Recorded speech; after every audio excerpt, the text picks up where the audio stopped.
Every time you get paid, a portion of your effort quietly increases someone else's net worth.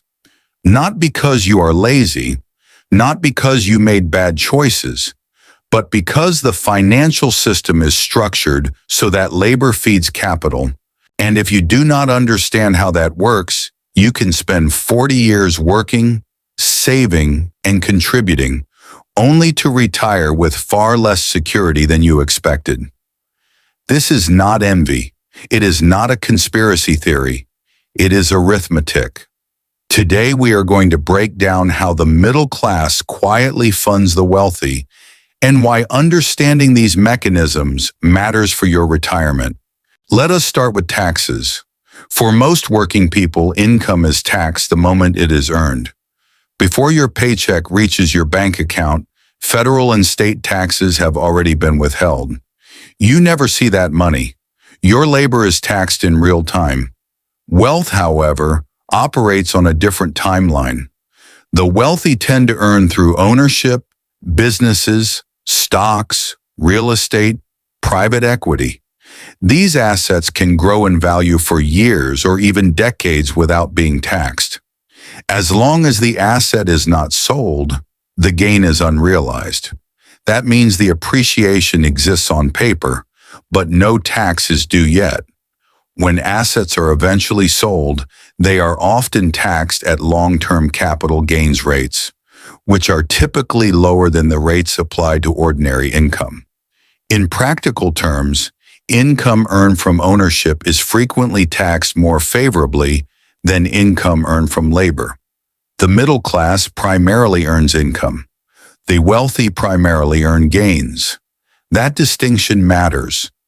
If your retirement strategy depends entirely on income, earning, saving a portion, repeating, you are operating in a system that structurally favors ownership over labor. Over decades, that difference compounds. Next, consider corporate subsidies and public spending. Governments regularly provide tax incentives, grants, and favorable regulations to large corporations. The intention is often economic growth, job creation, or national competitiveness. But ownership matters again. Stock ownership in major corporations is heavily concentrated among higher-income households. When public funds indirectly support corporate profitability, the largest financial gains accrue to those who own significant equity positions.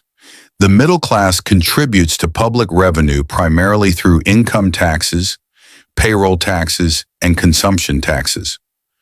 Portions of that revenue flow into policies that increase corporate asset values. When stock prices rise, wealth increases, but ownership determines who benefits most. The average worker may benefit indirectly through employment stability, but shareholders benefit directly through capital appreciation. Over time, that difference in direct versus indirect benefit widens wealth gaps, especially across retirement horizons. Housing policy provides another example. Mortgage interest deductions and other housing-related subsidies are technically available to anyone who qualifies.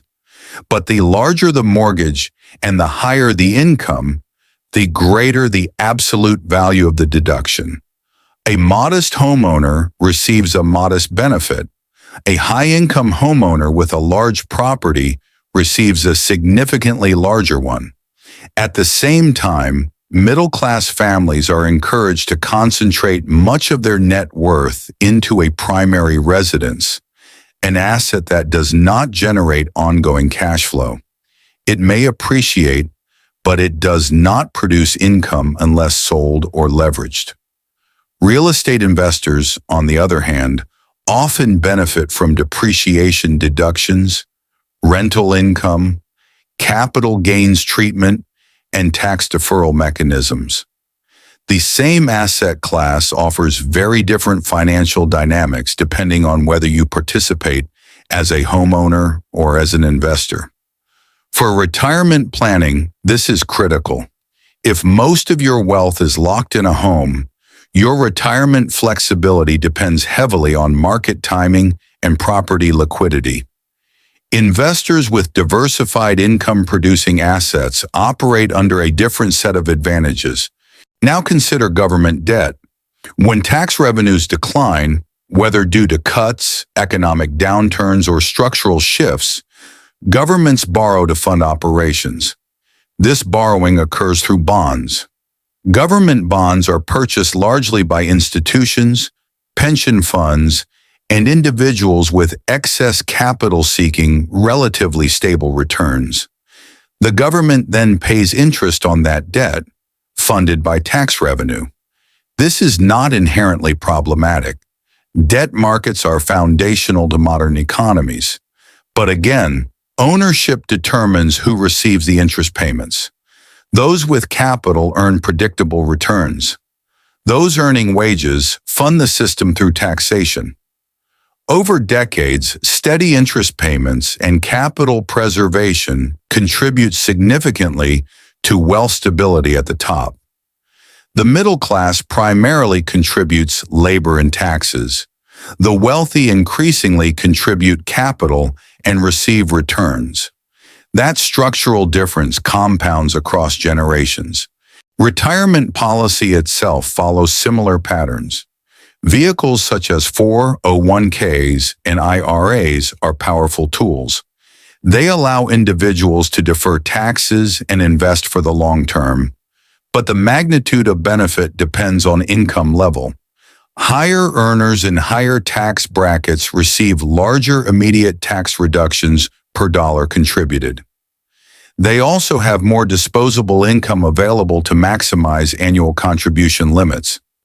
Lower and middle-income households often contribute smaller amounts, not because of irresponsibility, but because of limited margin. The tax advantage is proportionally smaller, and investment balances grow more slowly. The structure is technically equal. The outcomes are not. Over 30 or 40 years, contribution size and compounding create dramatically different retirement trajectories. Then there is monetary policy and asset inflation. When central banks maintain low interest rates for extended periods, borrowing becomes cheaper. This can stimulate economic activity, but it also increases the present value of assets like stocks and real estate. Asset owners see portfolio values rise. Individuals still trying to accumulate their first meaningful investment often face rising entry costs. Asset price growth can outpace wage growth, making ownership increasingly difficult. Wealth begets more wealth not necessarily because of superior effort, but because ownership itself is rewarded by the structure of the system. Labor generates income. Ownership generates leverage, and leverage accelerates wealth accumulation. Data over the past several decades reflects this dynamic. Wealth concentration has increased. Asset ownership has become more influential than wage growth in determining long-term financial security. For the middle class, this creates a subtle but powerful retirement trap. Work harder, earn more, save a portion, repeat. But if the underlying system disproportionately rewards capital over labor, the gap can widen despite disciplined effort. This is why many people feel they are running but not advancing. It is not laziness, it is structure. Now, none of this suggests that the system is immovable or that individual effort is meaningless. Hard work, skill development, and disciplined investing still matter enormously, but awareness matters too. If retirement is the goal, then understanding the difference between income building and asset building becomes essential. The wealthy prioritize acquiring appreciating assets. The middle class is often trained to prioritize stable income. Both are respectable paths. Only one scales exponentially. Understanding that distinction does not require resentment. It requires clarity. You may not control national tax policy. You may not control corporate subsidy structures.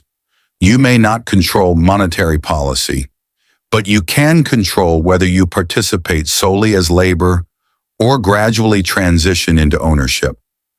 That shift, even small at first, changes retirement outcomes more than most people realize.